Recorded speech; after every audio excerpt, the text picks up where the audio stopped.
Now replace the entire price chart component with TradingView.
I'm Moondev. I build trading bots chasing the same industry Jim Simons ran up a net worth of $31 billion in.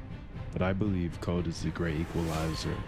And these are real people, real profits, hundreds of them.